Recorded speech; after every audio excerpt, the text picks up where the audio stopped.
আসসালামু আলাইকুম সবাইকে। আশা করি সবাই অনেক ভালো আছো। আজকে আমাদের তাপগতিবিদ্যা 6 নাম্বার ক্লাস। সো আগে যে 5টা লেকচার কমপ্লিট হয়েছে তারই ধারাবাহিকতায় আজকে হচ্ছে আমাদের 6 নাম্বার ক্লাস, যেটাতে আমরা এই অধ্যায়ের সবচেয়ে ইম্পর্টেন্ট টপিক রুদ্ধতাপীয় প্রক্রিয়া পড়ব। ঠিক আছে, এই রুদ্ধতাপীয় প্রক্রিয়াটা খুবই খুবই ইম্পর্টেন্ট। আমাদের বোর্ডে যেসব সৃজনশীল কোশ্চেন আসে সেই সৃজনশীল কোশ্চেনের মোস্ট নাম্বার অর্থাৎ প্রয়োগমূলক প্রশ্নের কোশ্চেন আসে হচ্ছে এই রুদ্ধতাপীয় প্রক্রিয়া থেকে। তাহলে বুঝতেই পারতেছো কতটা ইম্পর্টেন্ট একটা প্রক্রিয়া। এমনকি এমসিকিউতেও এই যতগুলো প্রক্রিয়া আছে আমাদের তাপগতীয় 4টা প্রক্রিয়ার মধ্যে সবচেয়ে ইম্পর্টেন্ট হচ্ছে আমাদের রুদ্ধতাপীয় প্রক্রিয়া। সমষ্ণ প্রক্রিয়ার মতোই রুদ্ধতাপীয় প্রক্রিয়াটার মধ্যেও বেশ সুন্দর সুন্দর কিছু বেসিক আছে। সো আশা করি সবার অনেক বেশি ভালো লাগবে ক্লাসটা। তাহলে আস্তে আস্তে সবাই সবার ফ্রেন্ডদেরকে মেনশন করে দিতে থাকো এবং আমাকে একটু সবাই কাইন্ডলি জানাও যে আমার কথাটা ঠিকভাবে শোনা যাচ্ছে কিনা এবং আমাকে ঠিকভাবে দেখা যাচ্ছে কিনা। আজকের ক্লাসে হচ্ছে রুদ্ধতাপীয় প্রক্রিয়াটা পড়বো আমরা। এই রুদ্ধতাপীয় প্রক্রিয়া হচ্ছে 4টা তাপগতীয় প্রক্রিয়ার মধ্যে সবচেয়ে ইম্পর্টেন্ট প্রক্রিয়া এবং বলা হয় সবচেয়ে কঠিন প্রক্রিয়া। ঠিক আছে, মানে এই প্রক্রিয়াটা বুঝাটা একটু টাফ, বুঝার চেয়ে বেশি হচ্ছে এই প্রক্রিয়ার ম্যাথগুলোর মধ্যে সবাই একটু ম্যাথমেটিক্যাল মিস্টেক করে ফেলে। সো আজকের ক্লাসটা যদি তুমি ঠিকভাবে করো তাহলে থিওরিটিক্যাল ব্যাপারগুলো তো তোমার ক্লিয়ার হবে, সাথে সাথে ম্যাথের কনসেপ্টটাও তোমরা জেনে যাবা। সবাই কিন্তু খাতা কলম নিয়ে বসে যাবা। আজকের ক্লাসে সবাই যেন পুরোপুরি নোট করো, এই আর কি। ঠিক আছে, নোটটা একদম ভালো মতো করবা। রুদ্ধতাপীয় প্রক্রিয়া আমি যতগুলা কথা বলবো, বিশেষ করে আমি তো বোর্ডে লিখেই দিই ম্যাক্সিমাম জিনিসপত্র, কিন্তু রুদ্ধতাপীয় প্রক্রিয়ার ক্ষেত্রে আমি মুখে যেই কথাগুলো বলবো সেগুলোও সবাই একটু নোট করার চেষ্টা করবা। কেন বললাম? কারণ রুদ্ধতাপীয় প্রক্রিয়াটা দেখা যায় কয়েকদিন পরে সবাই যখন আবার রিভাইজ দিতে যায় তখন একটু বেশি আটকে যায়, কারণ ওই যে রুদ্ধতাপীয় প্রক্রিয়াটা একটু কঠিন। সো আমি যে কথাগুলো বলবো লেখার পাশাপাশি সেগুলোও একটু সবাই ট্রাই করবা লেখার জন্য। তাহলে একটু আসি, সবাই শুরু করব। সবাই সবার ফ্রেন্ডদেরকে মেনশন করে দাও, তোমাদের গ্রুপগুলোতে শেয়ার করে দাও আমাদের এই লাইভ ক্লাসটা, যেন সবাই রুদ্ধতাপীয় প্রক্রিয়াটা দেখতে পারে। আর রুদ্ধতাপীয় প্রক্রিয়াতে অনেকেরই প্রবলেম থাকে, সো দেখা যায় সবাই দেখবা জয়েন করতেছে, সবার হেল্প হচ্ছে। তাহলে চলো আসি আমরা আজকের ক্লাসে। আজকের ক্লাসে আমরা পড়বো হচ্ছে রুদ্ধতাপীয় প্রক্রিয়া। রুদ্ধতাপীয় প্রক্রিয়া সবাই একটু সিকোয়েন্স ওয়াইজ খেয়াল করবা। আসো শুরু করি আজকের ক্লাস। সবচেয়ে ইম্পর্টেন্ট প্রক্রিয়া এই রুদ্ধতাপীয় প্রক্রিয়ার পাশে সবাই 5টা স্টার দিয়ে রাখবা, কারণ এটা থেকে প্রশ্ন পরীক্ষায় একদম 100% শিওর আসবে। তোমার যদি সৃজনশীলে না আসে এমসিকিউতে আসবে। যে ইউনিভার্সিটিতে পরীক্ষা দাও না তুমি, রুদ্ধতাপীয় প্রক্রিয়া থেকে একটা কোশ্চেন থাকেই থাকে।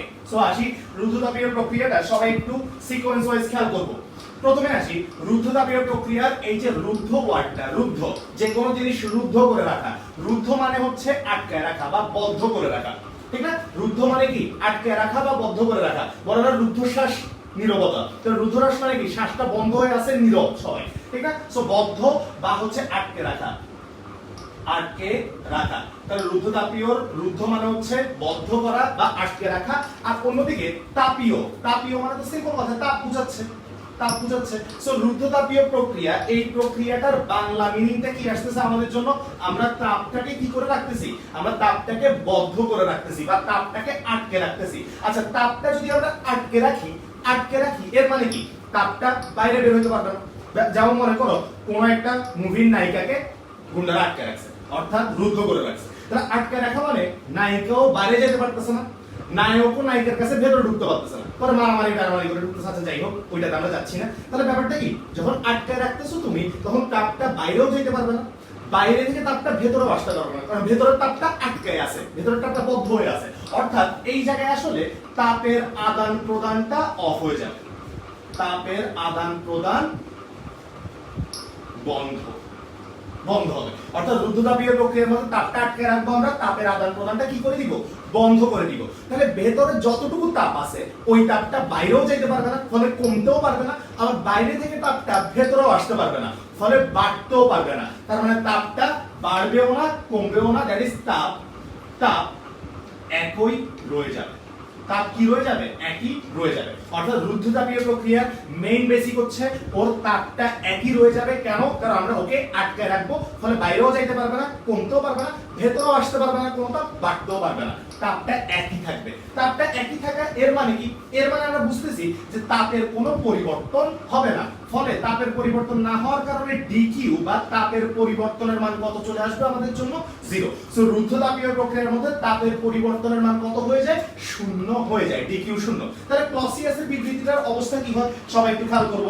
ক্লসিয়াসের বিবৃতি আমরা সবাই জানি। ক্লসিয়াস বলছেন DQ is equals two DU plus দিয়ে হচ্ছে DW. DQ is equals two DU plus দিয়ে কি ডিডব্লিউ। এখন তাপের পরিবর্তন বা ডিকিউ এর মানটা 0, তাহলে ডিকিউ এর মানটা যদি আমরা 0 বসাই দিই তাহলে আসছে ডিইউ প্লাস দিয়ে ডিডব্লিউ। তাহলে এই জায়গা থেকে ডিডব্লিউ ডিইউটা এই পাশে নিয়ে আসি। সো ডিডব্লিউ সমান আসবে মাইনাস ডিইউ। তাহলে রুদ্ধতাপীয় প্রক্রিয়ার ক্ষেত্রে ক্লসিয়াসের বিবৃতি কিন্তু এটা মেনে চলবে না। ক্লসিয়াসের বিবৃতি মেনে চলবে ডিডব্লিউ সমান মাইনাস ডিইউ। ডিডব্লিউ সমান কি? Minus DU. সো রুদ্ধতাপীয় প্রক্রিয়ায় ক্লসিয়াসের বিবৃতি পুরোটা না মেনে এইটুকু মানবে। রুদ্ধতাপীয় প্রক্রিয়ায় ক্লসিয়াস এর সূত্র, ক্লসিয়াসের সূত্র, এগুলো কিন্তু এমসিকিউ তে আসে, রাইট? সো তোমাকে যদি বলে রুদ্ধতাপীয় প্রক্রিয়ার ক্ষেত্রে কোনটি সত্য, তাহলে তুমি বুঝবা এটা সত্য হবে না। এই ক্ষেত্রে সত্য হবে ডিডব্লিউ সমান কি আমাদের মাইনাস ডিইউ। কেন? কারণ তাপের পরিবর্তন 0 হচ্ছে, যেটা আমরা বসাই দিলে এই কাহিনীটা পেয়ে যাচ্ছি। সো রুদ্ধতাপীয় প্রক্রিয়ার ক্ষেত্রে মেইন বেসিকটা কি? আবারও মেইন বেসিকটা হচ্ছে কোন প্রকার তাপ বাইরেও যেতে পারবে না, ভেতরেও আসতে পারবে না। কেন? কারণ রুদ্ধ তাপ, তাপটাকে আটকে রাখছি আমরা, তাপটাকে বদ্ধ করে রাখছি, ফলে তাপের পরিবর্তনের মান কত হয়ে যাবে? 0 হয়ে যাবে। এবার আসো, তাহলে তাপের কোনো যেহেতু পরিবর্তন হচ্ছে না, তাপটা সেম রয়ে যাচ্ছে, এই জন্য পরিবর্তন 0। এই জন্য রুদ্ধতাপীয় প্রক্রিয়ার অপর নাম আমরা বলি হচ্ছে সমতাপীয় প্রক্রিয়া।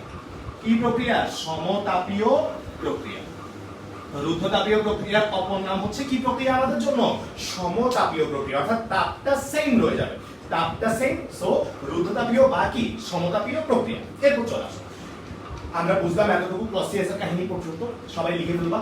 রুদ্ধতাপীয় অপর নাম সমতাপীয় কেন? কারণ তাপটা সেম রয়ে যাচ্ছে, তাপটা একই রয়ে যাচ্ছে। এবার আসো, একটু খেয়াল করো। আচ্ছা, তাপ একই রয়ে যাচ্ছে, ঠিক আছে, তাপ একই রয়ে যাচ্ছে, ঠিক আছে, কিন্তু এখানে তুমি দেখো তো, তুমি ডিডব্লিউ পাইছো এবং ডিইউ পাইছো। আচ্ছা, ডিইউ মানে কে ছিল মনে আছে? অভ্যন্তরীণ শক্তি। তাহলে এই জায়গার মধ্যে তুমি বুঝতেছো ডিকিউটা 0 হচ্ছে, কিন্তু ডিইউটা 0 না। অর্থাৎ অভ্যন্তরীণ শক্তির পরিবর্তন 0 না। তার মানে অভ্যন্তরীণ শক্তির একটা মান আছে, তার মানে অভ্যন্তরীণ শক্তির পরিবর্তন হচ্ছে। অর্থাৎ এই প্রক্রিয়াতে ডিকিউ 0 হলো, ডিইউ 0 না। অর্থাৎ অভ্যন্তরীণ শক্তি কি হয়? পরিবর্তন হয়। অভ্যন্তরীণ শক্তি কি হয়? পরিবর্তন হয়। এই প্রক্রিয়ায় ডিকিউটা 0, নট ডিইউ 0, ডিকিউ 0। সো অভ্যন্তরীণ শক্তিটা যদি পরিবর্তন হয়, অভ্যন্তরীণ শক্তির ভাই ছিল কে? ওই যে বারবার বলতেছিলাম, অভ্যন্তরীণ শক্তির ভাই হচ্ছে তাপমাত্রা। তার মানে এই ক্ষেত্রে তাপমাত্রা কি হবে? পরিবর্তন হয়। দেখছো, পরিবর্তন হয়। তাহলে ব্যাপারটা কি আসলে? তুমি কোন প্রকার তাপ দাও নাই, নাও নাই, কিন্তু তাপমাত্রা কি হচ্ছে? পরিবর্তন হচ্ছে। তার মানে তাপমাত্রা চেঞ্জ হওয়ার জন্য সবসময় তাপ দরকার, ব্যাপারটা কিন্তু এটা না। তাপমাত্রা তাপ না দিলেও চেঞ্জ হতে পারে, যেটা খুব ভালো একটা উদাহরণ হচ্ছে কি রুদ্ধতাপীয় প্রক্রিয়া। এটাতে কিন্তু আমরা কোনো প্রকার তাপ দিই নাই, তাপটা একই আছে, কিন্তু তাপমাত্রা কি হচ্ছে? পরিবর্তন হচ্ছে। এবার একটু খেয়াল করবা, তাপমাত্রা পরিবর্তন হইলে আমরা জানি যে তাপমাত্রা যখন কনস্ট্যান্ট থাকে, একটু দেখি, টি যখন কনস্ট্যান্ট থাকে তখন আমরা কার সূত্র মেনে চলে? বয়েলের সূত্র মানে। কিসের সূত্র মেনে চলে? বয়েলের সূত্রটা মেনে চলে। কিন্তু এখন আমাদের তাপমাত্রাটা সেম নাই, তাপমাত্রাটা পরিবর্তন হচ্ছে, তাপমাত্রা কনস্ট্যান্ট নাই, চেঞ্জ হচ্ছে। তাপমাত্রা যদি পরিবর্তন হয় তাহলে ও বয়েলের সূত্রকে মানতে পারবে না। এজন্য আমরা বলি রুদ্ধতাপীয় প্রক্রিয়া বয়েলের সূত্র মেনে চলে না। এই জন্য আমরা বলি রুদ্ধতাপীয় প্রক্রিয়াটা বয়েলের সূত্র কি করে চলে না? মেনে চলে না। কারণ বাইরে থেকে দেখে হয়তো তোমার মনে হইতে পারে, যে আমরা তো তাপ দিচ্ছি না, তাপটা সেম বা রুদ্ধতাপীয়, তাপটা একই আছে, তার মানে তাপমাত্রাও হয়তো চেঞ্জ হবে না, তাপমাত্রা মনে হবে চেঞ্জ হবে না। কেন? কারণ তাপটা একই আছে। তো তাপমাত্রা চেঞ্জ না হইলে, তাপমাত্রা কনস্ট্যান্ট থাকলে তো বয়েলের সূত্র মানে। কিন্তু এই কথাটা আলাদা করে লেখার কারণ কি? কারণ হচ্ছে এটা বোঝা যে রুদ্ধতাপীয় প্রক্রিয়াতে তাপ চেঞ্জ না হইতে পারে, কিন্তু তাপমাত্রাটা অবশ্যই কি হবে? চেঞ্জ হবে। এই জন্যই ও কিসের সূত্র মানে না? বয়েলের সূত্র মানে না, এটা আলাদা করে লিখে দেওয়া হয়েছে। মানে না তো মানে না, কিন্তু লেখা কি দরকার এটা যে ওর ক্ষেত্রে আসলে তাপমাত্রাটা কি থাকে না, কনস্ট্যান্ট থাকে না, এই জন্যই ও বয়েলের সূত্র মেনে চলতে পারে না। তাহলে আমরা সুন্দর মতো বলতে পারি বয়েলের সূত্র যদি ও মেনে না চলে, বয়েলের সূত্রের লাইনটা কি ছিল মনে আছে আশা করি সবাই, ভি আর পি ব্যস্তানুপাতিক ছিল। আলটিমেটলি আমরা লিখতাম পিভি ইজ ইকুয়ালস টু কে।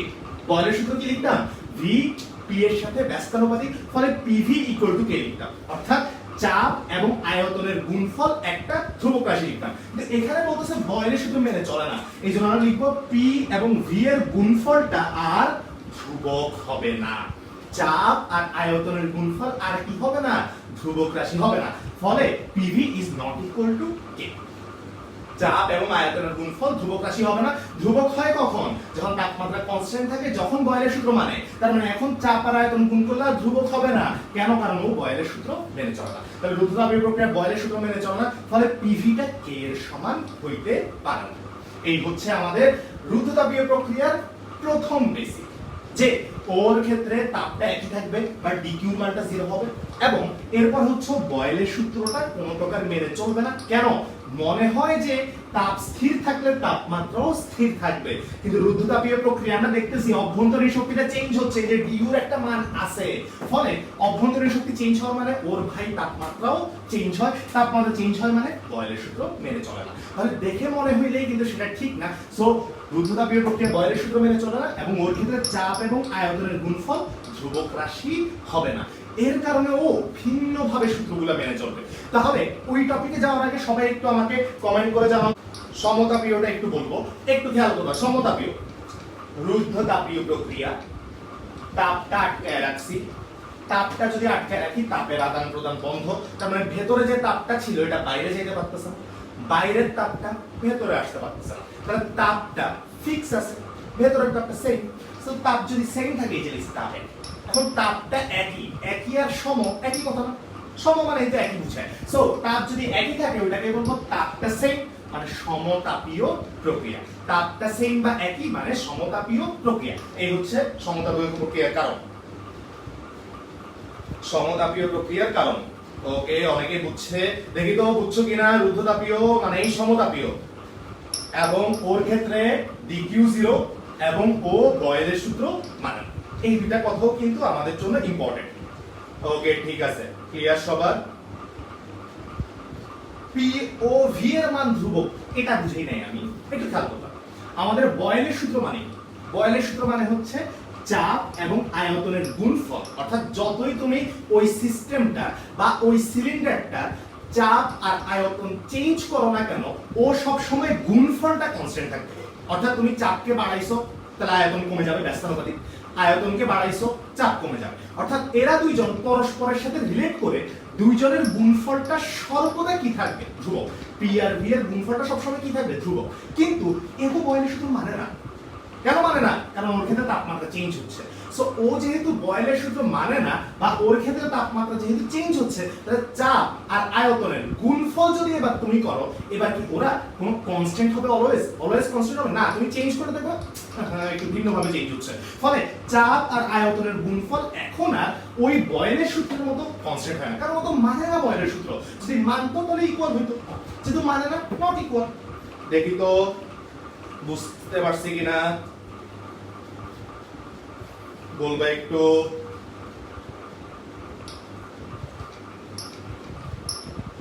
সবাই সমতাপীয় মানে এটা বুঝ, এই যে তাপটা একই থাকবে মানে তাপটা সেম, সেম তাপীয়, সমতাপীয়, একই তাপীয়, তাপটা একই, একই মানে সমতাপীয়।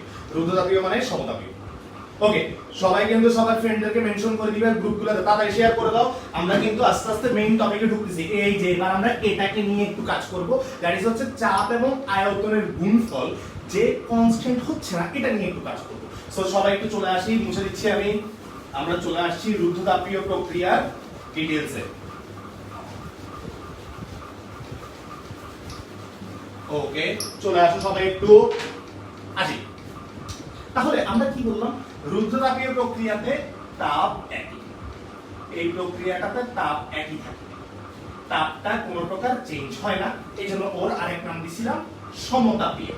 তাপটা একই, তাপ একই থাকে, কিন্তু আমরা একটু আগে শিখলাম তাপমাত্রাটা চেঞ্জ হয়। তাপমাত্রা কি হয়? চেঞ্জ হয়। তাপমাত্রাটা সেম থাকে না, তাপমাত্রাটা চেঞ্জ হয়ে যায়। এবং তাপমাত্রা যদি চেঞ্জ হয় তাহলে এই থেকে আমরা বলছিলাম যে ও বয়েলের সূত্র মানে না। বয়েলের সূত্রটা মানে না। আচ্ছা, তাহলে ও যদি বয়েলের সূত্র না মানে, সেটা থেকেই আমরা লিখছিলাম যে বয়েলের সূত্র মানলে পি আর ভি এর গুণফল কনস্ট্যান্ট হয়। এখন ওরা আর মানে না, সো এই ক্ষেত্রে আমরা লিখছিলাম পি এবং ভি এর গুণফল, বা সিম্পল কথায় PV is not equal to constant. P এবং ভি এর গুণফলটা কনস্ট্যান্ট হয় না। দেখা যায় এক একবার চাপের মান বসাইলা, আয়তনের মান বসাইলা, ভিন্ন ভিন্ন মান চলে আসে। অর্থাৎ ওদের গুণফল এখন আর সেম থাকে না, কনস্ট্যান্ট থাকে না, ধ্রুবক না, ওরা চেঞ্জ হয়, কনস্ট্যান্টটা চেঞ্জ হয়। এবারে একটু খেয়াল করবো, একটু খেয়াল করবো, এই জায়গায় একটা ছোট্ট সুন্দর ব্যাপার আছে। সেটা কি? আচ্ছা, মনে করো আমি তোমাকে বললাম যে আমাদের যে কনস্ট্যান্টের মানটা আছে, এই কনস্ট্যান্টের মানটা 8। কনস্ট্যান্টের মানটা কত? 8। এখন তুমি করলে, তুমি হচ্ছে একটা কাজ করছো। কি কাজ করছো? তুমি 4 এর সাথে 6 গুণ করছো। অর্থাৎ তুমি চাপের মান বের করছো 4, আয়তনের মান বের করছো 6। এই যে চাপ আর আয়তন 6 বের করছো। অন্যদিকে যে ধ্রুবকটা তুমি চাচ্ছিলা, সেই ধ্রুবকটার মান হচ্ছে কত? 8। তাহলে এখন তুমি সুন্দর মতো লিখছো যে এই দুজন কনস্ট্যান্ট। দেখছো উদাহরণটা? বুঝছো? দেখো, তুমি চাপের একটা মান নিছো, আয়তনের একটা মান নিছো। এখন তুমি মনে করতেছো যে না, কনস্ট্যান্টের মানটা আসলে কত হওয়া দরকার? 8। তো এটা কি হবে? না। কেন? কারণ চাপ আর আয়তনের গুণফলটা এখন ধ্রুবক নাই, তাহলে ও কনস্ট্যান্টটাকে মেনে চলবে না। তাহলে 4 আর 6 গুণ করলে 4 6 24 হয়ে যাচ্ছে। ও তো হয় না কাজ। ওকে হচ্ছে কাজটা? হচ্ছে না। তাহলে তুমি বলতে পারো সুন্দর মতো যে এই জন্য চাপ আর আয়তনের গুণফল ধ্রুবক একটা মানের সমান হয় না, এই জন্য। এবার আমরা কিন্তু একটা টেকনিক খেলাতে পারি। সেটা কি? আমরা একটু কষ্ট করে এই ইকুয়েশনটাকে একটু 1/3 দিয়ে গুণ করে দিই। এই ইকুয়েশনকে কি করছি? 1/3 দিয়ে গুণ করে দিছি। এখন একটু খেয়াল করো, এই ইকুয়েশনের মান এখন কত হচ্ছে দেখি। 4 6 24, 3 দিয়ে ভাগ করলে 3 8 24, 8। এবার কি আর 8 8 অসমান আছে? এবার কিন্তু আর 8 8 অসমান নাই। তাহলে তুমি কি করছো?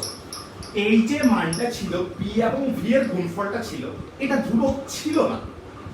তুমি কি করছো? তুমি একটা সংখ্যা দিয়ে ওকে গুণ করে দিছো। তাহলে একটা সংখ্যা দিয়ে যখন ওকে গুণ করছো, এবারও কিন্তু সমান হয়ে যাচ্ছে। এবার কিন্তু কি হয়ে যাচ্ছে?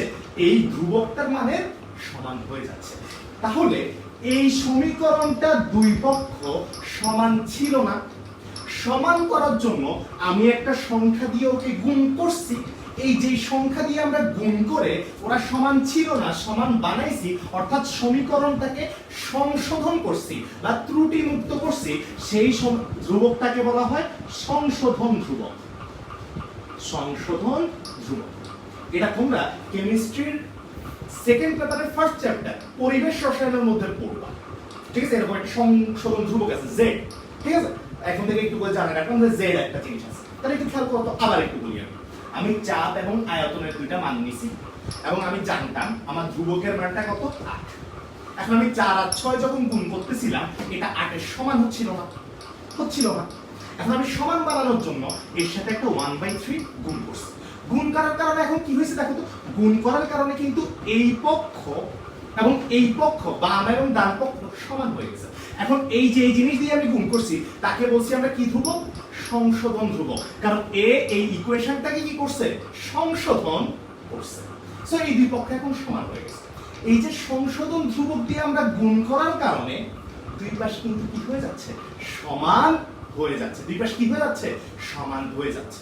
তাহলে এই চাপ আর আয়তনের গুণফল, এই যে কনস্ট্যান্ট, হচ্ছে না সমান। তাহলে এই পাশে যদি আমরা একটা সংশোধন ধ্রুবক আনি, তাহলে এই বাম পক্ষ আর ডান পক্ষ কি হয়ে যাবে? এটার মতো সমান হয়ে যাবে। এই সংশোধন ধ্রুবকটাকে আমরা বলবো কি? এই সংশোধন ধ্রুবকটাকে আমরা প্রকাশ করি হচ্ছে গামা দ্বারা, এবং ও গুণ হয় না, ও পাওয়ার আকারে আসে। যখন ও পাওয়ার আকারে এই গামাটা আসে, এটা হচ্ছে আমাদের গামা।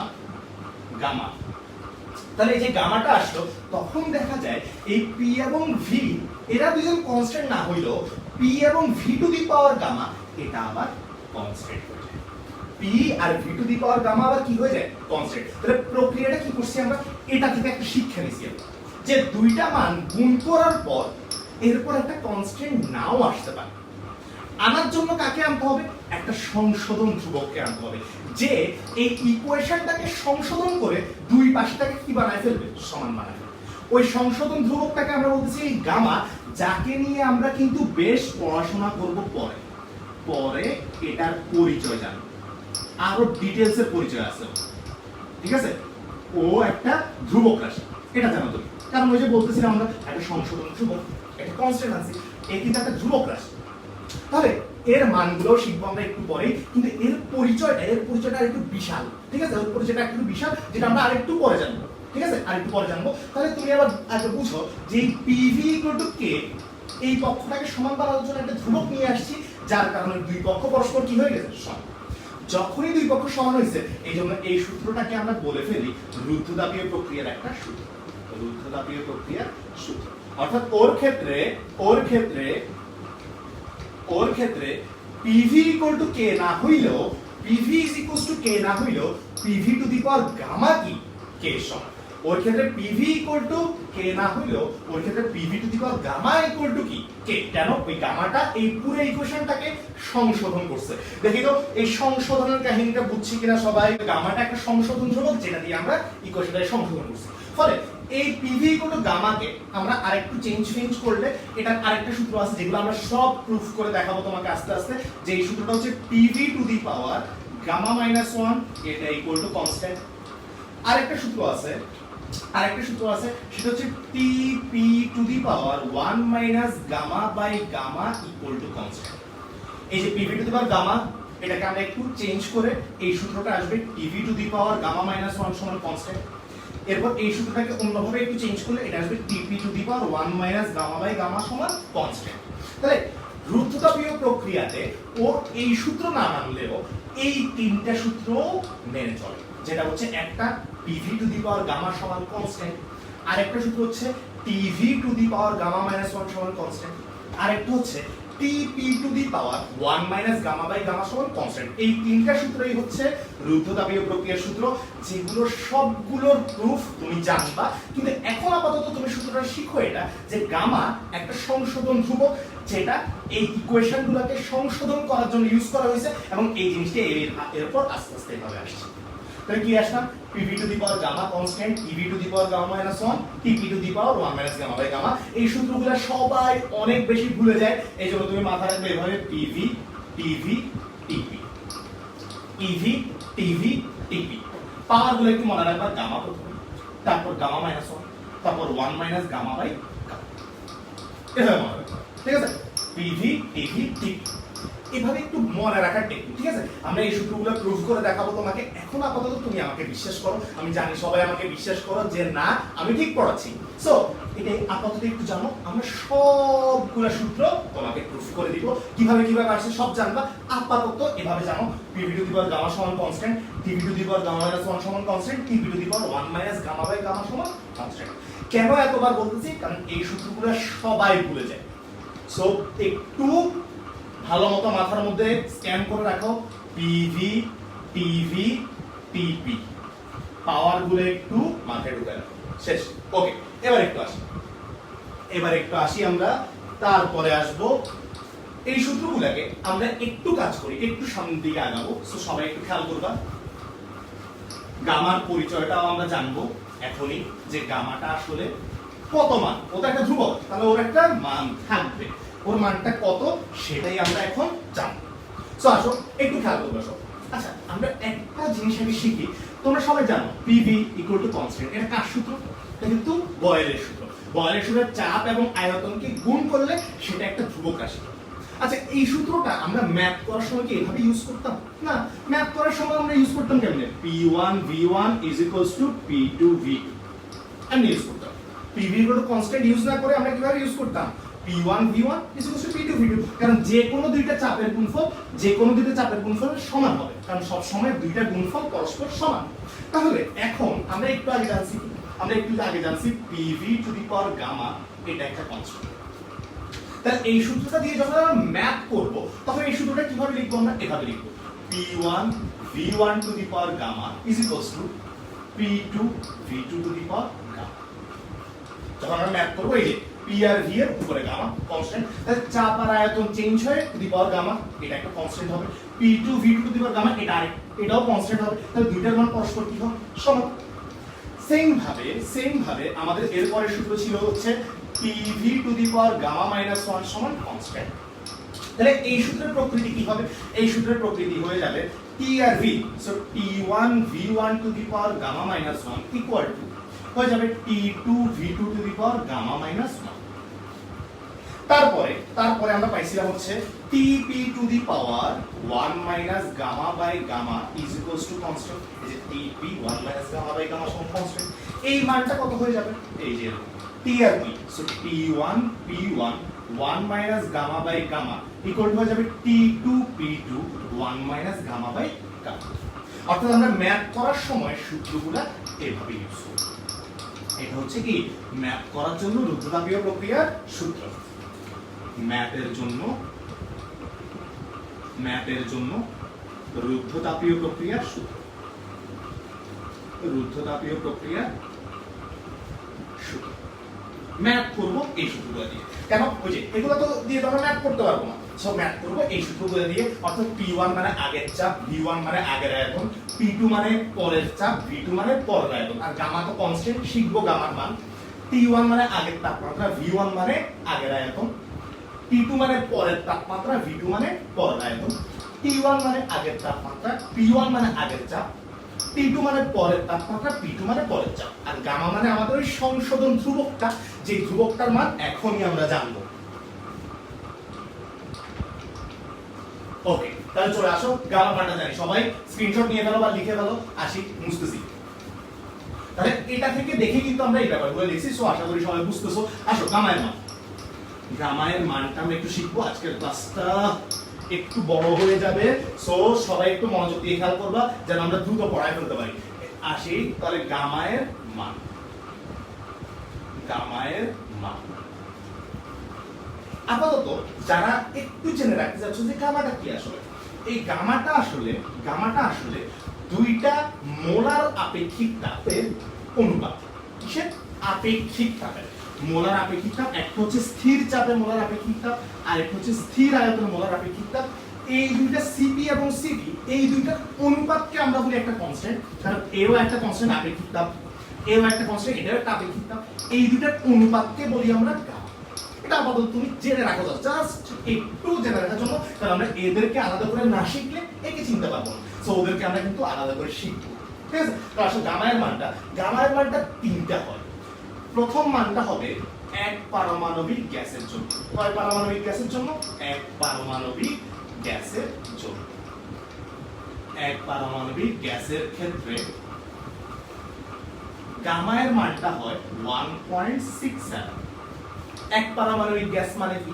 এক পারমাণবিক গ্যাস মানে যেসব গ্যাসের অণুতে একটা পরমাণু থাকে, যেসব গ্যাসের অণুতে একটা পরমাণু থাকে। এরকম গ্যাস কারা কারা আছে? শুধুমাত্র নিষ্ক্রিয় গ্যাসের অণুগুলাই এক পারমাণবিক। হিলিয়াম, নিয়ন, আর্গন, এইসব গ্যাসের অণুগুলা কয় পরমাণু বিশিষ্ট? এক পরমাণু, অর্থাৎ ওর একটা অণুতে একটাই পরমাণু থাকে।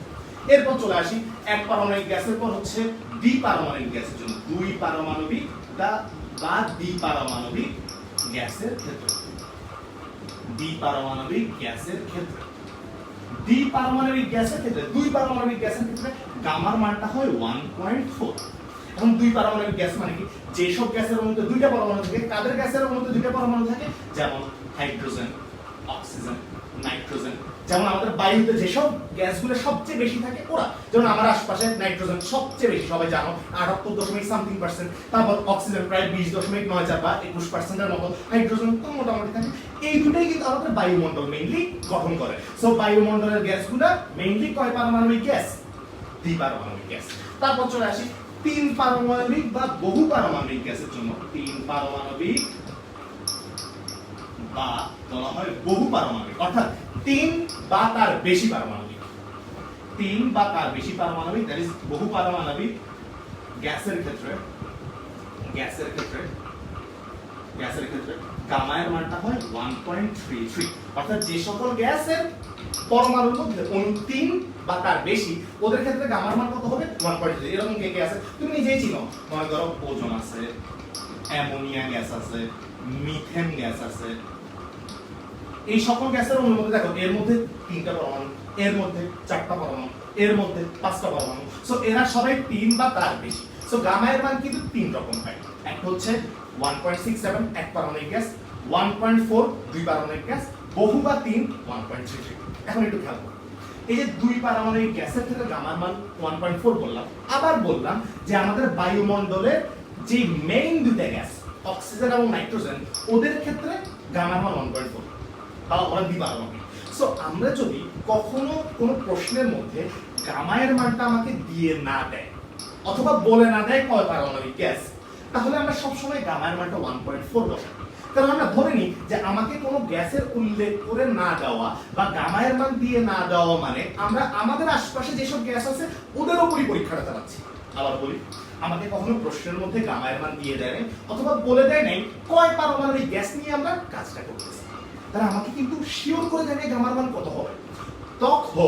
তখন আমরা গামা এর মান ধরে নিই 1.4, কারণ তখন আমরা ধরে নিই যে আমরা আশপাশে যে গ্যাসগুলো আছে, আমাদের পরিবেশে যে গ্যাসগুলো আছে ওদেরকে নিয়েই কাজ করতেছি। সো ওদেরকে নিয়ে যেহেতু কাজ করতেছি ধরে নিই, সো তখন আমরা গামার মান কি ইউজ করি 1.4। সো কখনো যদি প্রশ্নে দেয়া না থাকে, প্রশ্নে গামা না থাকলে বা যদি বলা না থাকে কয় পারমাণবিক গ্যাস, তাহলে আমরা গামার মান কিন্তু 1.4 ইউজ করি। কেন ইউজ করি? ওই যে বললাম, কারণ আমরা তখন ধরে নিই পরিবেশের আশপাশের গ্যাসগুলোর উপরেই আমরা পরীক্ষাটা চালাচ্ছি। তাহলে গামার মান কয় রকম? 3 রকম।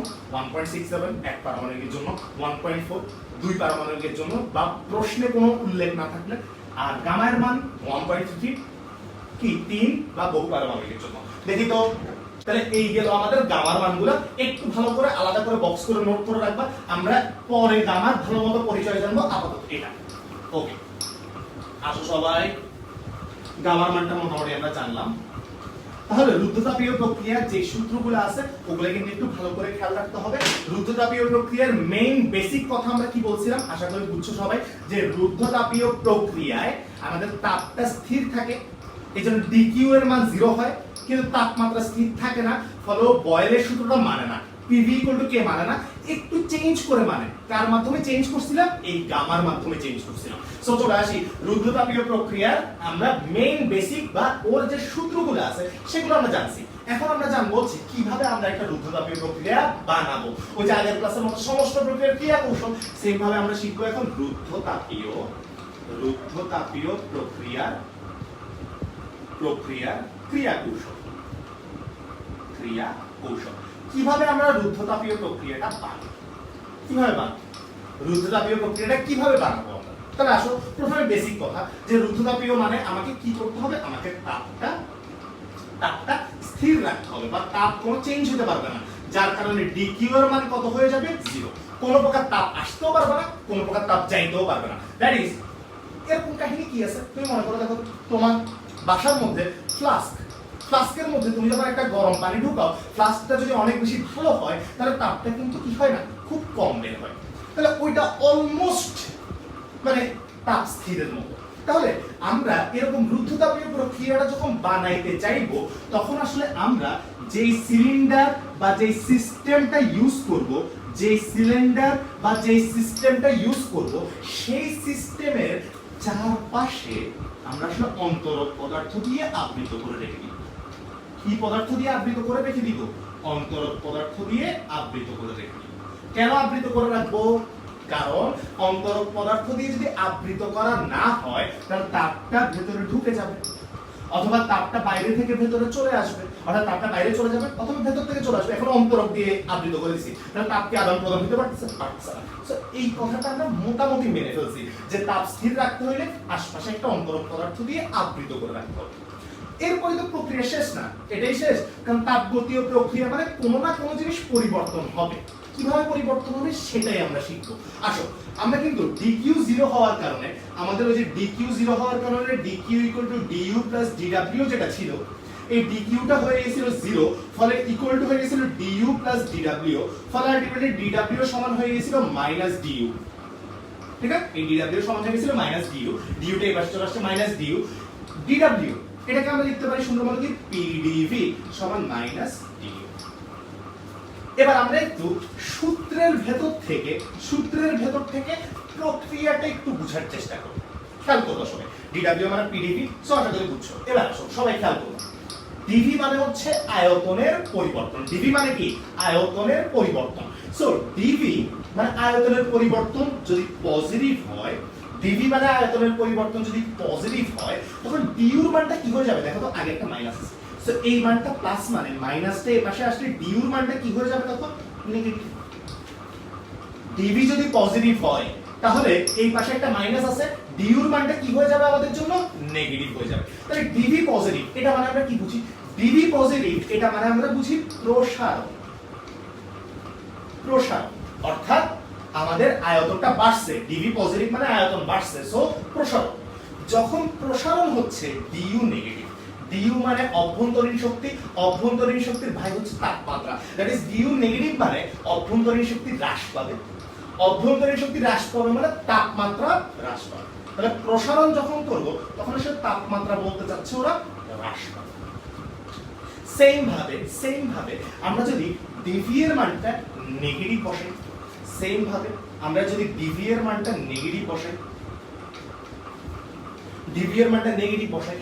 dv যদি নেগেটিভ হয় দেখো তো এই পাশে একটা মাইনাস আছে, তাহলে মাইনাস কেটে চলে যাবে, du এর মানটা তখন কি হয়ে যাবে? পজিটিভ। তাহলে dv যখন নেগেটিভ হয় তখন du এর মানটা কি হয়ে যায়? পজিটিভ হয়ে যায়। আচ্ছা du এর মান পজিটিভ, dv এর মান নেগেটিভ মানে আয়তন কমছে। আয়তন যখন কমে সেটাকে প্রসারণ না সংকোচন বলি আমরা, আয়তন যখন কমে সেটাকে আমরা বলি সংকোচন। তাহলে এই dv এর মান নেগেটিভ মানে আমরা বুঝবো সংকোচন এরর। du এর মান পজিটিভ, du মানে কি? অভ্যন্তরীণ শক্তি ভাই কে? তাপমাত্রা। তার মানে অভ্যন্তরীণ শক্তি বাড়তেছে, তার মানে তাপমাত্রা কি হচ্ছে? বাড়তেছে। দ্যাট মিন্স আমরা কি পাইলাম প্রক্রিয়াটা? আমরা রুদ্ধতাপীয় প্রক্রিয়া মানে পাইলাম কোন প্রকার তাপ আমরা দিব না, নিব না, কিন্তু আমরা প্রসারণ করব। আমরা ওই সিস্টেমটা প্রসারণ করব যার কারণে এই ভেতরের তাপমাত্রাটা হ্রাস পাবে, এবং আমরা ওই প্রক্রিয়াটা বা ওই সিস্টেমটা সংকোচন করব যার কারণে তাপমাত্রা কি পাবে? বৃদ্ধি পাবে। অর্থাৎ আমরা এখানে কয়টা কাজ করব? দুইটা কাজ, হয় প্রসারণ করব অথবা সংকোচন করব। যখন প্রসারণ করব তখন তাপমাত্রাটা হ্রাস পেয়ে যাবে, যখন সংকোচন করব তখন তাপমাত্রাটা বৃদ্ধি পেয়ে যাবে। এটাই হচ্ছে রুদ্ধতাপীয় প্রক্রিয়ার ক্রিয়া কৌশল। কিভাবে কাজ করবে রুদ্ধতাপীয় প্রক্রিয়া? ওর মধ্যে তাপ স্থির থাকলেও ওর আয়তনগুলোকে আমাকে চেঞ্জ করতে হবে। তাহলে এটা খেয়াল করুন, প্রথম আমাদেরকে বলছে আমরা প্রসারণ করতে হবে, এই যে বলে দিছে dv পজিটিভ রাখতে হইলে প্রসারণ করতে হবে। তাহলে আসলে আমরা একটু প্রসারণ করে দেখি, আমরা তো সূত্র দিয়ে বুঝছি, এবার ভেতর থেকে বুঝি যে কিভাবে ও কাজটা করতেছে, কিভাবে তাপমাত্রা কমতেছে, একটু খেয়াল করুন। তাহলে আসলে আমরা এই পিস্টনটাকে ধরে দূরে নিয়ে গেলাম, তাহলে দূরে নিয়ে গেলে আমরা বুঝতেছি সুন্দর মতো যে এই জায়গায় প্রসারণ হয়েছে। প্রসারণ মানে আয়তন বৃদ্ধি। একটু খেয়াল করবা, প্রসারণ করছি আমরা, প্রসারণ করলে সুন্দর মতো ওখানে কি হবে? আয়তনটা বৃদ্ধি পাইছে। প্রসারণ মানে আয়তন বৃদ্ধি। আয়তন যখন বৃদ্ধি পাইছে, একটু খেয়াল করো, আগে যে দুইটা অণু পরস্পর থেকে এই ডিসটেন্সে ছিল, এখন প্রসারণ করার কারণে জায়গাটা বেড়ে গেছে, ফলে ওরা যদি আগে এই ডিসটেন্সে থাকে এখন কিন্তু অণু দুটো আরো দূরে সরে গেছে। তাহলে আমরা বুঝতে পারতেছি আয়তন বেড়ে যাওয়ার কারণে অণুর দূরত্বটা বেড়ে গেছে। আচ্ছা, অণুর দূরত্বটা যেহেতু বেড়ে গেছে, কি হয়ে গেছে? বেড়ে গেছে। অণুর দূরত্ব যদি বেড়ে যায়, একটু চিন্তা করো তো, অণুগুলো দূরে দূরে সরে গেছে। আচ্ছা, এবার কি আমরা কোন তাপ দিছি, কোন শক্তি দিছি? কোন তাপ বা শক্তি আমরা কিন্তু এখানে দিই নাই। কারণ কোন তাপ বা শক্তি যদি আমরা না দিই, তাহলে এই অণুর গতিশক্তি কি বাড়ছে? কোনো শক্তি আসে নাই। কারণ গতিশক্তি কোনো চেঞ্জ হয় নাই, গতিশক্তি যা ছিল তাই আছে। অর্থাৎ আগে যদি ওরা এতটুকু গিয়ে কাপাকাপি করতো, ফলে মাঝে মাঝে সংঘর্ষ হইতো, যেহেতু কাছে ছিল, এখন ওদেরকে সরাই দিছি দূরে, ওদের গতিশক্তি কি কোনো বাড়ছে কমছে? না, কারণ আমরা তাপটা দিই নাই, তাপটা স্থির আছে। ফলে ওদের এই মুভমেন্ট বা ওদের গতিশক্তিতে কি কোনো প্রকার বৃদ্ধি পাচ্ছে না। গতিশক্তি বৃদ্ধি না পাইলে ওরা আগের জায়গা জুড়েই কাঁপতেছে। তাহলে আসলে আগে দুইজন মানুষ কাছাকাছি ছিল, মাঝে মাঝে ঝগড়া হইতো, এখন দুইজনে অনেক দূরে দূরে চলে গেছে, আর কোন ঝগড়া হবে না, ওরা অনেক দূরে দূরে আছে, কোনো সংঘর্ষ হবে না, কারণ ওদের গতিশক্তিও কোনো বাড়ে নাই। তাহলে অণুর দূরত্ব বেড়ে যাওয়ার কারণে কি হয়েছে? অণুর দূরত্ব বেড়ে যাওয়ার কারণে গতিশক্তি না বাড়ায়, গতিশক্তি না বাড়ায় সংঘর্ষ কমে গেছে। ওদের মধ্যে যে সংঘর্ষটা আগে হইতো এর চেয়ে এখন সংঘর্ষ কি হচ্ছে? কম হচ্ছে, কারণ গতিশক্তি বাড়ে নাই। তাহলে সংঘর্ষ যদি কম হয়, দেখো ঘর্ষণের কারণেই তাপমাত্রা তৈরি হয়, ঘর্ষণের কারণেই তাপমাত্রা তৈরি হয়। তাহলে অণুর দূরত্ব বেড়ে যাওয়াতে গতিশক্তি না বাড়ায় সংঘর্ষ কমে গেছে, সংঘর্ষ না হলে তাপমাত্রা সৃষ্টি হবে না, তাহলে সংঘর্ষ কমে গেছে, তাপমাত্রা সুন্দর মতো কমে যাবে। অর্থাৎ এই ক্ষেত্রে সংঘর্ষ কমে যাওয়ায় তাপমাত্রাটা, দেখো তো ব্যাপারটা মিলছে। আমরা প্রসারণ করছি বা আয়তন বৃদ্ধি করছি, আলটিমেটলি আমরা রেজাল্টটা কি পেলাম? আমরা রেজাল্টটা পাইলাম আয়তন বৃদ্ধি করায় তাপমাত্রাটা কমে গেছে, আয়তন বৃদ্ধি করায় তাপমাত্রাটা কমে গেছে। অর্থাৎ রুদ্ধতাপীয় প্রক্রিয়ায় যখন প্রসারণ করা হবে, যখন প্রসারণ করা হবে তখন তাপমাত্রাটা কমে যাবে, প্রসারণ যখন করা হবে তখন তাপমাত্রাটা কমে যাবে। এই জন্য বলে রুদ্ধতাপীয় প্রসারণে, রুদ্ধতাপীয় প্রসারণে তাপমাত্রা হ্রাস পায়। সবচেয়ে বেশি কোশ্চেন আসা একটা কোশ্চেন যে রুদ্ধতাপীয় প্রক্রিয়ায় তাপমাত্রা, রুদ্ধতাপীয় প্রসারণে, রুদ্ধতাপীয় প্রসারণে প্রসারণ হইলে তাপমাত্রা হ্রাস পায়। খুব বেশি আসা একটা এমসিকিউ, খুব বেশি আসে এটা, রুদ্ধতাপীয় প্রসারণ যখন হবে তাপমাত্রাটা হ্রাস পাবে। অন্যদিকে তাহলে আসো তো, তুমি প্রসারণ করছো, ফলে এই কাহিনী হয়েছে। এখন যদি সংকোচন করতা, কাছে নিয়ে আসতাম, সংকোচন করলে আয়তন কমে যেত, আয়তন কমলে অণুর মধ্যবর্তী দূরত্বটা, অণুর মধ্যবর্তী দূরত্বটা কমে যেত, দূরত্বটা যদি কমে যেত তাহলে ওদের মধ্যে গতিশক্তি না বাড়লেও সংঘর্ষটা বেড়ে যেত। কারণ দেখো তো, ওই যে আগে মোটামুটি দূরত্বে ছিল, ফলে মাঝে মাঝে সংঘর্ষ হইতো, এখন একদম কাছে চলে আসে, সংঘর্ষ আগের চেয়ে বেশি হবে, তাপমাত্রা বেড়ে যাবে। এই জন্য আমরা বলি কি, এই জন্য আমরা বলি রুদ্ধতাপীয় সংকোচনে, রুদ্ধতাপীয় সংকোচনে, সংকোচনে তাপমাত্রা, তাপমাত্রা বৃদ্ধি। এবং এই জিনিসটাও খুব বেশি বেশি ইম্পর্টেন্ট, এগুলো খুব বেশি এমসিকিউ আছে। তাহলে রুদ্ধতাপীয় প্রসারণে কেন তাপমাত্রা হ্রাস পায়? এই যে ফ্লোচার্ট। রুদ্ধতাপীয় সংকোচনে কেন তাপমাত্রা বৃদ্ধি পায়? আশা করি বুঝে গেছো। তাহলে দুই পাশটাই যদি হয় তাহলে এখানে ছোট্ট একটা কথা আমরা বুঝতে পারতেছি যে রুদ্ধতাপীয় প্রক্রিয়ায় বাইরে থেকে কোনো তাপ না দেওয়ায় বা ভেতর থেকে কোনো তাপ বাইরে না যাওয়ায়, বাইরে থেকে কোনো তাপ না দেওয়া বা ভেতর থেকে তাপ বাইরে না যাওয়ায় আমার নিজে থেকেই প্রসারণ বা সংকোচন করতে হচ্ছে। এখন এই প্রসারণ করা মানে দূরে সরাই নিব পিস্টনটা আমরা, অথবা সংকোচন করা মানে কাছে নিয়ে আসবো। এই কারণে ভেতরের তাপমাত্রাটা হ্রাস অথবা কি পেয়ে যাবে? বৃদ্ধি পেয়ে যাবে। এটাই হচ্ছে রুদ্ধতাপীয় প্রক্রিয়ার ক্রিয়া কৌশল, যেই প্রক্রিয়ায় আমরা নিজে থেকে ওর সংকোচন প্রসারণ করব, কিন্তু কোনো তাপ আমরা দিতে পারবো না। তো আমাকে রুদ্ধতাপীয় প্রক্রিয়ায় আমরা নিচ থেকে সংকোচন প্রসারণটা করব, নিচ থেকে সংকোচন প্রসারণ করার কারণে তাপমাত্রা ওভাবে চেঞ্জ হবে। যখন প্রসারণ করবা তাপমাত্রা কমে যাবে, সংকোচন করবা তাপমাত্রা বেড়ে যাবে। কারণ দূরে সরাই নিলে অন্য দূরে সরে গেছে, সংঘর্ষ কমে গেছে, কাছে নিয়ে আসলে সংঘর্ষ বেড়ে যাবে, তাপমাত্রা বেড়ে যাবে। আচ্ছা, হ্যাঁ, রিয়েল লাইফে রুদ্ধতাপীয় এক্সাম্পল দিব আমি একটু পরে। আপাতত তুমি প্রক্রিয়া বুঝে কিভাবে আমরা কাজটা করতেছি এক্সাম্পল একটু পরে আসবে। আচ্ছা, একজন প্রশ্ন করছে গামাটা কি শুধু ভি এর জন্য নাকি পিভি দুটার জন্য? আচ্ছা, গামা একটা কনস্ট্যান্ট, গামা একটা কনস্ট্যান্ট, ফলে পিভি টু দি পাওয়ার গামাটা একটা সূত্র আসছে যেটা একটা প্রুফ আছে কেন ভি এর উপর গামাটা আসছে। গামাটা পি এবং ভি এদের উপর নির্ভর করে না, ও একটা ধ্রুবক যে ভি এর উপর থাকবে। মানে প্রুফ যখন দেখবি তখন বুঝবি কেন ভি এর উপর আসছে। এখন তো আবার তোদেরকে বলছে একটু আমাকে বিশ্বাস করতে যে PV to the power gamma সমান কনস্ট্যান্ট, এটা একটু বিশ্বাস করে নিতে হবে। এখন এই আর কি দেখি সংকোচনের সাথে সাথে কি তাপমাত্রা বেড়ে যাবে কিনা। এই যে গুড কোশ্চেন, একটু খেয়াল করি। আমরা গত ক্লাসে একটা কথা বলছিলাম, আমরা যখন তাপ দিব তখন তাপমাত্রাটা ধীরে ধীরে চেঞ্জ হয়। তাপ যখন দিব তাপমাত্রাটা ধীরে ধীরে চেঞ্জ হয়। সংকোচন প্রসারণটা যখন করব তখন সাথে সাথে চেঞ্জ হয়। কেন? কারণ তুমি সংকোচন করার সাথে সাথে, সংকোচন করার সাথে সাথে ওরা খুব দ্রুত কাছে চলে আসছে, ফলে সংঘর্ষ দ্রুত বেড়ে গেছে, তাপমাত্রা দ্রুত বেড়ে গেছে।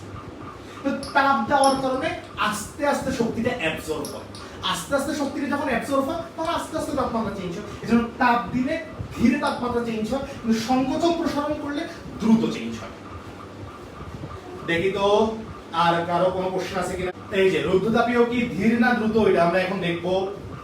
রুদ্ধতাপীয়টা কি ধীর প্রক্রিয়া নাকি দ্রুত প্রক্রিয়া, ওইটা একটু দেখবো। এর আগে সবাই একটু জানো ক্রিয়া কৌশলটা বোঝা গেছে কিনা, একটু আমাকে জানাবা। ক্রিয়া কৌশল, ওকে ঠিক আছে। আচ্ছা, তাহলে রুদ্ধতাপীয় প্রক্রিয়ার ক্রিয়া কৌশল এতটুকু আমরা বুঝলাম, কিন্তু একটা কোশ্চেন রয়ে যায়। গত ক্লাসে যে কোশ্চেনটা আমি নিজে থেকে করছিলাম, সেটা হচ্ছে আমরা এখানে সংকোচন করতেছিলাম মানে কাছে নিয়ে আসতেছিলাম, অথবা প্রসারণ করতেছিলাম দূরে নিয়ে চলে যাচ্ছিলাম। সংকোচন করতেছিলাম কাছে নিয়ে আসতেছিলাম, অথবা প্রসারণ করতেছিলাম দূরে নিয়ে চলে যাচ্ছিলাম। এখন সমষ্ণ প্রক্রিয়া যখন এই কাজটা করছি আমরা, তখন আমরা ধীরে ধীরে করছি, কারণ তাপের কাহিনীটা ছিল ওখানে। এখন আমরা এই ক্ষেত্রে ধীরে করব নাকি দ্রুত করব, অর্থাৎ আস্তে আস্তে এটাকে সরাবো নাকি দ্রুত করে সরাই দিব, বা আস্তে আস্তে কাছে আনবো নাকি দ্রুত করে কাছে নিয়ে আসবো। দেখি কে পারে আজকে এই কোশ্চেনের অ্যানসারটা। আমরা কাজটা কি ধীরে করব নাকি দ্রুত করব, দেখি কে পারে। দ্রুত, আমরা কাজটা কি ধীরে করব নাকি দ্রুত করব, অর্থাৎ যখন প্রসারণ করব বা সংকোচন করব তখন ধীরে আস্তে আস্তে করব নাকি দ্রুত করে চেঞ্জ করে দেব, সেটাই আমাদের কোশ্চেন। যে রুদ্ধতাপীয় প্রসারণ বা সংকোচন ধীরে নাকি দ্রুত করা হয়। রুদ্ধতাপীয় প্রসারণ বা সংকোচন ধীরে নাকি দ্রুত করা হয়, ধীরে নাকি দ্রুত করা হয়, অর্থাৎ আমরা কি কাজটা আস্তে আস্তে করব নাকি কাজটা দ্রুত করব। রুদ্ধতাপীয়র ক্ষেত্রে কাহিনীটা কি, দেখি সবাই একটু আমাকে কমেন্ট করে যাও। দেখি আসে ধীরে করব নাকি দ্রুত করব, একটু খেয়াল করব সবাই। প্রথম কথা, আচ্ছা একটু চিন্তা করো, এই কাজটা প্রথমে আমরা ধীরে করব। আচ্ছা ধীরে করলে কি হবে? আচ্ছা ধীরে করলে এই জায়গা থেকে যখন তুমি এই জায়গায় আসবা, তাহলে তোমার এই জায়গা থেকে এই জায়গায় আসতে টাইম একটু বেশি লাগবে। কেন? কারণ তুমি ধীরে করতেছো। ধীরে করতেছি মানে পুরো প্রক্রিয়া হইতে টাইম বেশি লাগবে, আস্তে আস্তে করতেছি, তাহলে পুরো প্রক্রিয়া হইতে টাইমটা কি লাগবে আমাদের বেশি লাগবে, বেশিক্ষণ সময় লাগবে।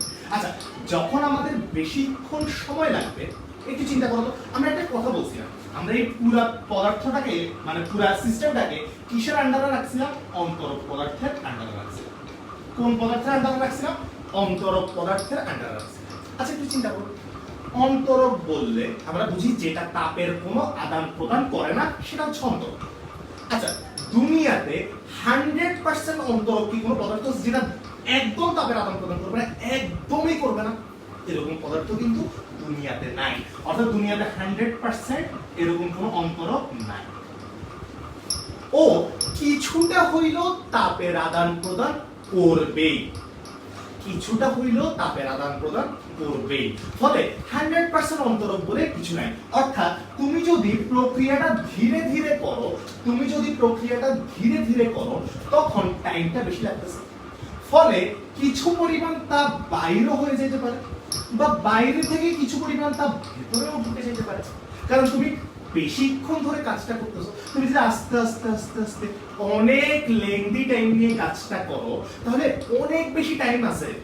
মনে করো আস্তে আস্তে করতেছো, তাহলে কোনো একটা সময় একটা তাপ ঢুকেই যেতে পারে, তাপটা আশপাশ থেকে ঢুকে যেতে পারে, কারণ তোমার অনেকক্ষণ সময় আছে। তাহলে সময়টা যেহেতু অনেকক্ষণ আছে, তাহলে তাপটা এখানে প্রবেশ করতেই পারে, চান্সটা বেশি। সো টাইম যেহেতু বেশি লাগতেছে, আমাদের তাপ আদান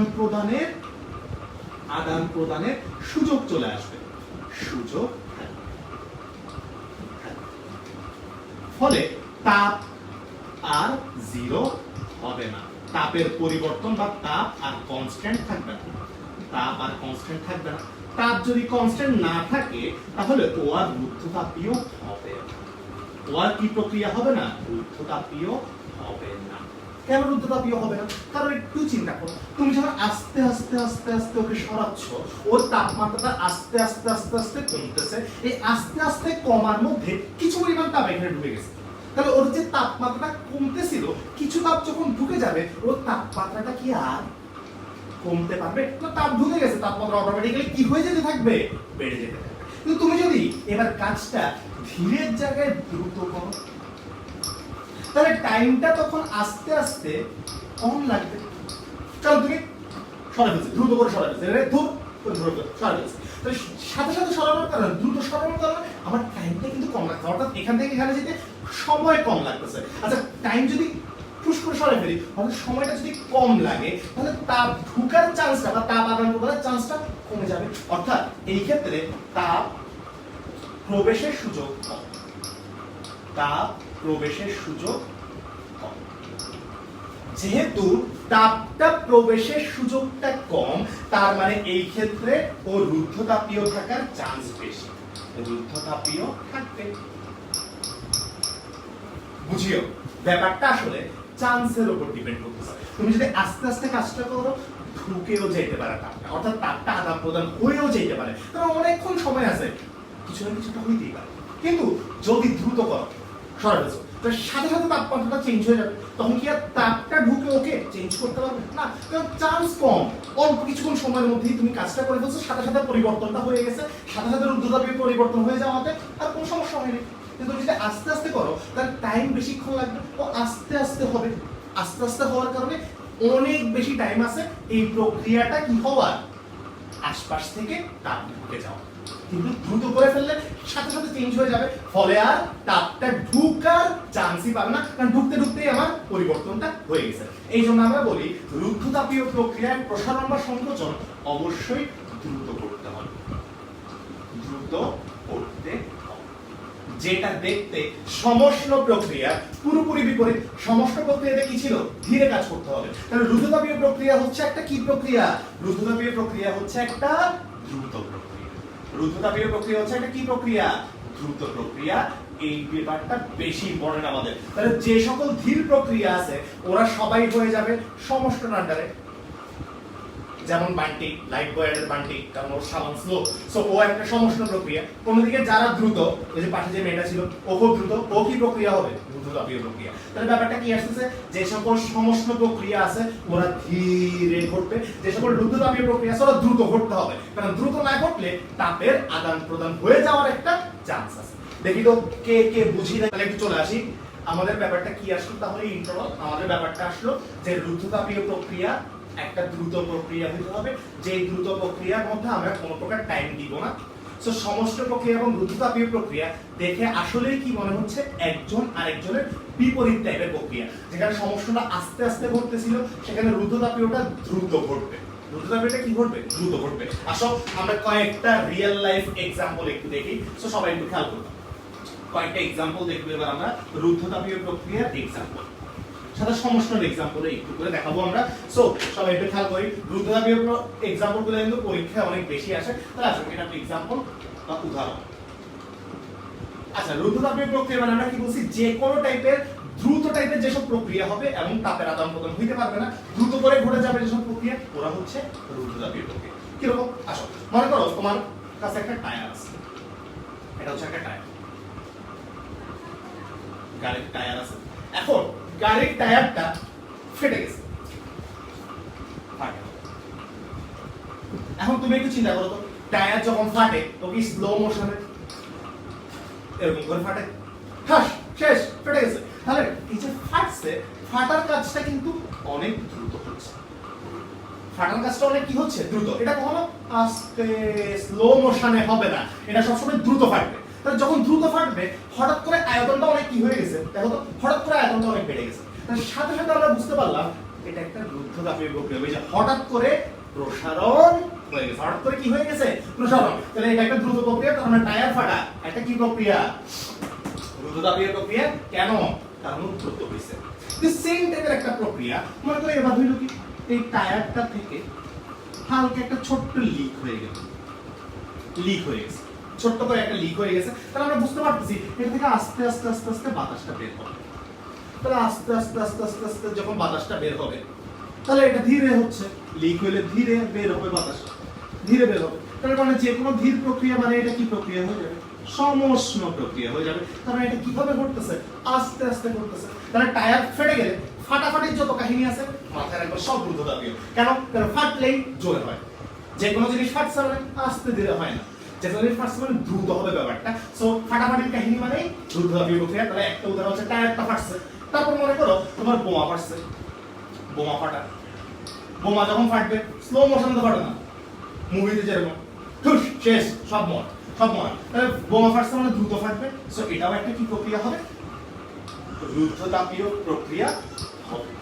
তারপর মনে করো কেউ তোমাকে ঠাস করে চড় মারছে, তাহলে একটু চিন্তা করো তো, তোমাকে স্লো মোশনে চড় মারছে, গরম হবে, সমস্যা তাপমাত্রা চেঞ্জ হয় না, ঠাস করে মারছে গরম হয়ে গেছে, তাহলে তাপমাত্রা চেঞ্জ হয়ে গেছে। দ্রুত যত প্রক্রিয়া আছে সবই কি প্রক্রিয়া হবে, আমাদের রুদ্ধতাপীয় প্রক্রিয়া হবে। দ্রুত যত প্রক্রিয়া আছে সব হবে রুদ্ধতাপীয় প্রক্রিয়া। এছাড়াও মনে করো বইয়ের মধ্যে এই দুটো উদাহরণ তো আছেই, এছাড়াও আরেকটা উদাহরণ লেখা আছে, সেটা হচ্ছে আমাদের মনে করো শব্দের গতি, অর্থাৎ শব্দ কথা বলছো তুমি, একটু চিন্তা করো তো, কথা বললে সেটা রুদ্ধতাপীয় হবে না সমস্ত প্রক্রিয়া হবে, একটু চিন্তা করো তো। আমি যখন কথা বলতেছি, তুমি যদি এখানে থাকতা, তুমি কি আস্তে স্লো মোশনে অনেকক্ষণ ওয়েট করতা যে না কথাটা আসুক তারপর শুনবো? না, কথা বলছি শুনছো, দ্যাট ইজ এটা খুব দ্রুত একটা প্রক্রিয়া করছে। সো দ্রুত যে কোনো প্রক্রিয়াকে আমরা কার আন্ডারে রেখে দিব, রুদ্ধতাপীয় প্রক্রিয়ার আন্ডারে রেখে দিব। আর যে সকল প্রক্রিয়া আস্তে আস্তে আস্তে আস্তে ঘটবে তাদেরকে আমরা কিসের আন্ডারে রাখবো, সমস্ত প্রক্রিয়া। যেমন বরফ গলা, চিন্তা করো তো, বরফ একটাকে তুমি যদি তাপ দাও সে সাথে সাথে কি পানি হয়ে যায়? বরফ একটা কি সাথে সাথে পানি হয়ে যায় না, ধীরে ধীরে পানি হয়। সো এই জায়গায় বরফ 0 ডিগ্রি সেলসিয়াস ছিল, পানিও 0 ডিগ্রি হচ্ছে, তাপমাত্রাও চেঞ্জ হচ্ছে না, সাথে সাথে কি হচ্ছে, ধীরে ধীরে হচ্ছে। তাহলে ধীরে মানে এটাও কি প্রক্রিয়া হবে, সমষ্ণ প্রক্রিয়া হবে।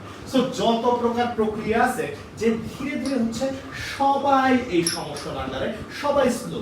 আর যত দ্রুত প্রক্রিয়া, তোমাকে যদি কেউ বলে দ্রুত একটা জিনিসের আয়তন চেঞ্জ করছি, সেটাই তুমি বুঝবা রুদ্ধতাপীয়। আচ্ছা কেউ যদি বলে আস্তে আস্তে চেঞ্জ করছি, ধীরে চেঞ্জ করছি, সাথে সাথে হবে কি সমষ্ণ। এই হচ্ছে সমষ্ণের উদাহরণগুলো, এই হচ্ছে রুদ্ধতাপীয় উদাহরণ। দেখি তো, হ্যাঁ হ্যাঁ বেলুন ফাটলেও সেম, যা ফাটবে দুনিয়াতে যা কিছু ফাটতে পারে সব সেম, যা কিছু দ্রুত ঘটবে সব। লিক হলে সমষ্ণ আর ফাটলে রুদ্ধতাপীয়। হ্যাঁ, লিক হইলে আস্তে আস্তে লিক হইছে, লিক হওয়া মানে বাতাসটা আস্তে আস্তে আস্তে আস্তে আস্তে বেরোবে, সমষ্ণ। ঠুস করে ফাটছে রুদ্ধতাপীয়। আর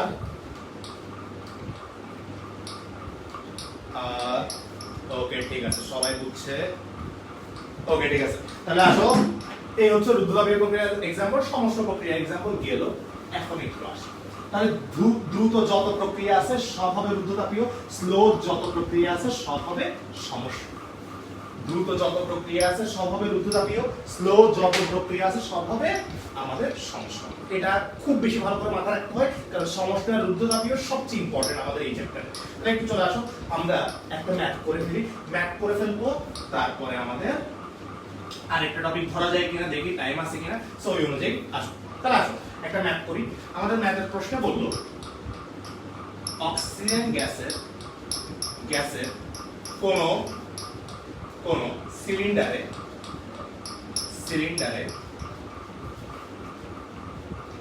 1.67 মিটার কিউব গ্যাস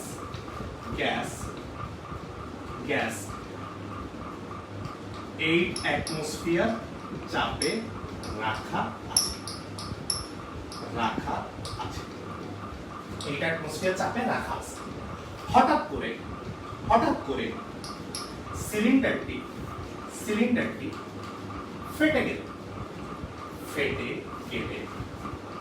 গেলে গ্যাসের আয়তন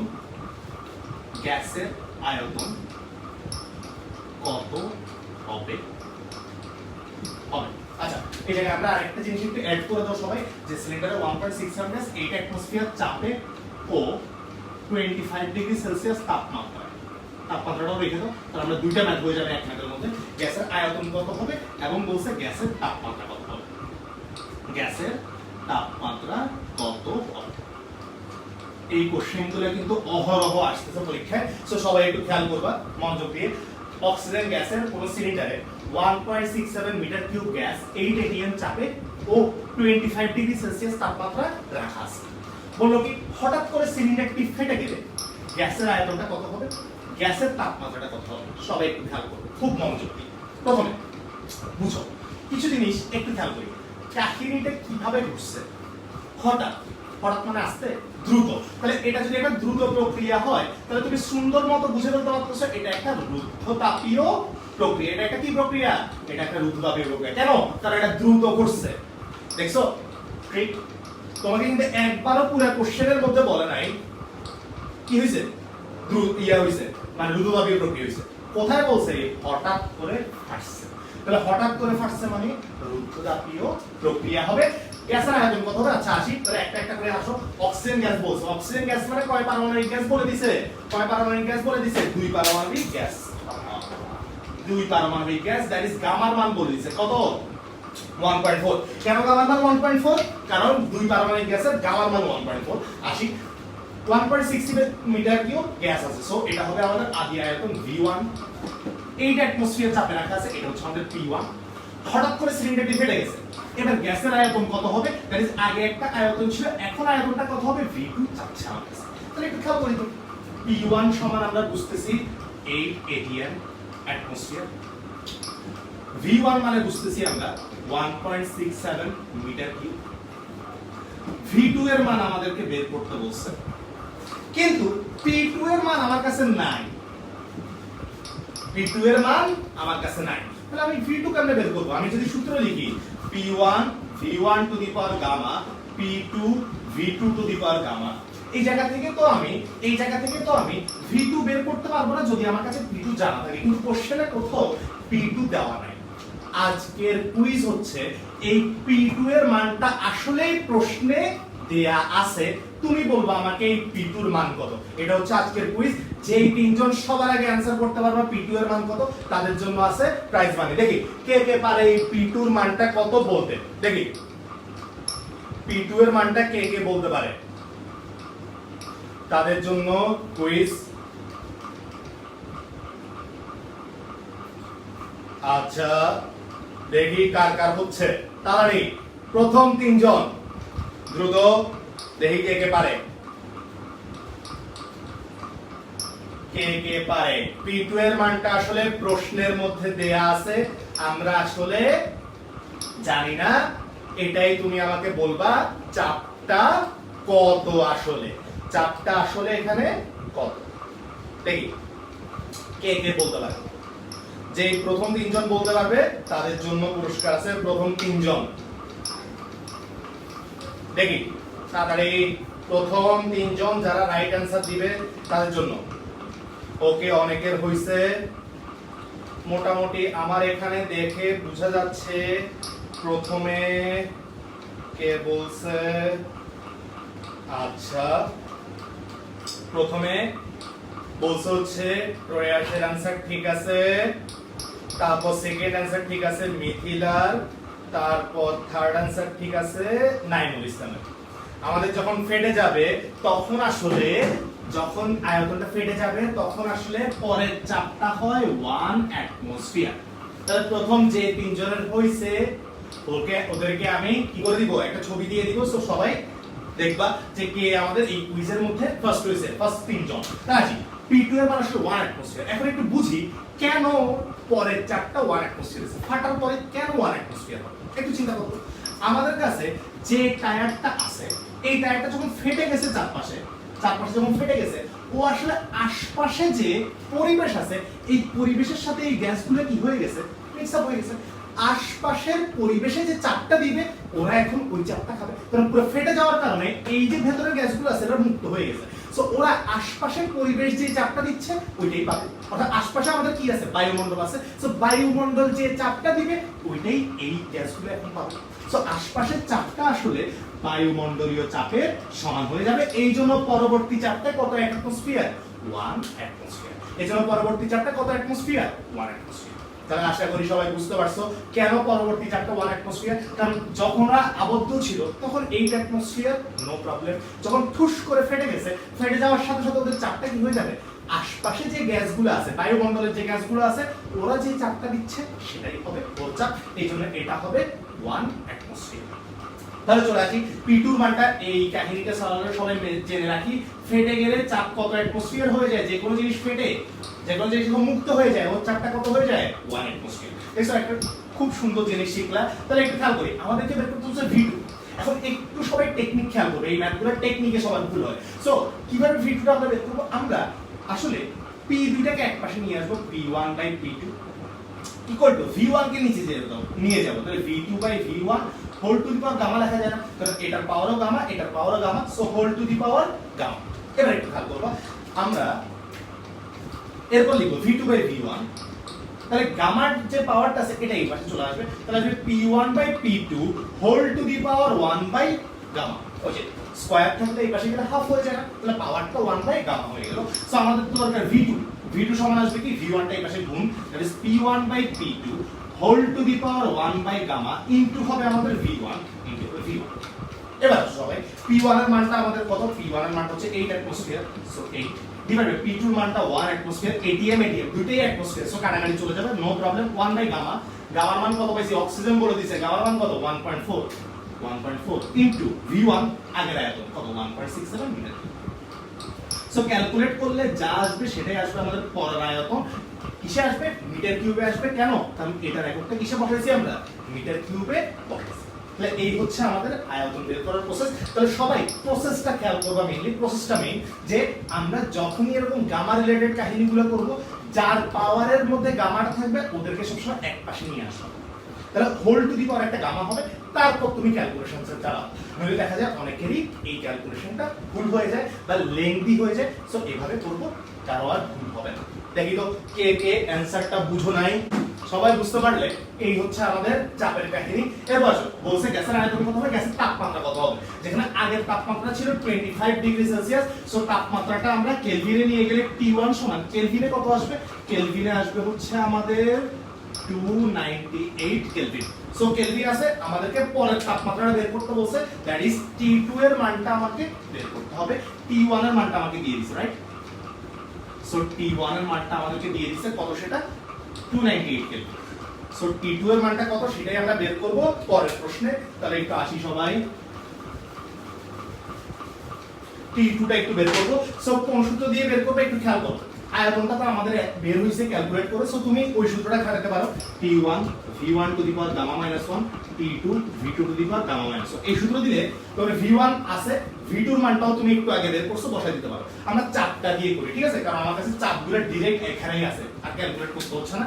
সো আমরা করব এই সূত্র দিয়ে, T1 p1 টু দি পাওয়ার ওই যে TP লাস্টের সূত্র 1 minus gamma by gamma is equals to T2 p2 to the power 1 minus gamma by gamma.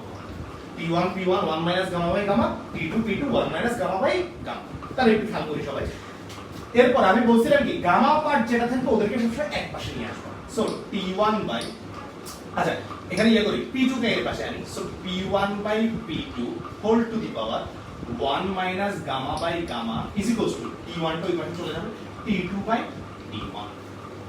আমার দরকার কাকে, আমার দরকার T2 কে। সুতরাং T2 সমান T1 টা এই পাশে গুণ হবে P1 by P2 whole to the power 1 minus gamma by gamma into হচ্ছে P1। P1 এর মান কত, এই যে 8 অ্যাটমোস্ফিয়ার, P2 এর মানটা কত 1 atmosphere whole to the power 1 minus গামার মান কত 1.4, 1 minus 1.4 divide by 1.4 into T1 এর মান কত 298 এত কেলভিন। সো T2 এর মান হবে এত কেলভিন, এটাই আমাদের অ্যানসার। T2 এর মান এত কেলভিন, এটাই হচ্ছে আমাদের অ্যানসার। দেখি তো কে কে বুঝি নাই একটু আমাকে কমেন্ট করে জানাবা। এই হচ্ছে আমাদের মোটামুটি যতটুকু ম্যাথমেটিক্যাল টপিক আমরা এতটুকুই পর্যন্ত পড়াবো। দেখছো রুদ্ধতাপীয় প্রক্রিয়াটা বলতেছিলাম এই জন্য একটু বড় প্রক্রিয়া, অনেকেরই মনে প্রশ্ন আছে, অনেক কিছু সমস্যা নাই, ওই গামা রিলেটেড যে ঝামেলাগুলো আছে ওগুলো সব আমরা ক্লিয়ার করব। তুমি আগে ম্যাথগুলো একটু বুঝো, কারণ রুদ্ধতাপীয় প্রক্রিয়ার ম্যাথগুলো অনেক বেশি ইম্পর্টেন্ট। গামার ব্যাপারটা আমরা ইনশাআল্লাহ আস্তে আস্তে ক্লিয়ার করব, কোনো প্রবলেম নাই। দেখি কারো কোনো প্রশ্ন আছে কিনা। একজন প্রশ্ন করছে টায়ার ফাটার সাথে তাপের সম্পর্কটা বুঝি নেই, এটা কিভাবে রুদ্ধতাপীয় হবে, এখানে তো অন্তরক নাই। আচ্ছা, টায়ারটা যখন ফাটবে তখন এটা ঠুস করে হঠাৎ করে দ্রুত করে ফেটে যায়।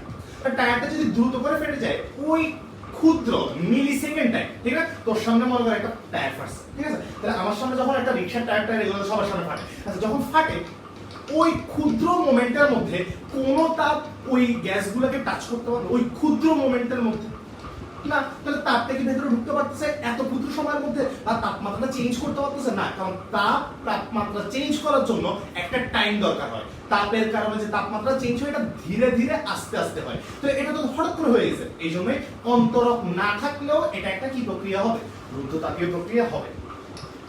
দেখি তো হঠাৎ করে হওয়ার কারণে এটা রুদ্ধতাপীয়, কারণ ওই তাপটা তাপমাত্রা চেঞ্জে কোনো প্রকার প্রভাব রাখতে পারে না। ওই তাপটা তাপমাত্রা চেঞ্জে কোন প্রকার প্রভাব রাখতে পারে না। দেখি তো কথা বুঝতে পারছি কিনা।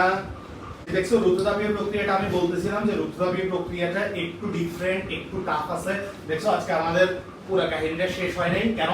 কারণ আমরা সমস্ত প্রক্রিয়াতে কি কি জিনিস পড়ছিলাম।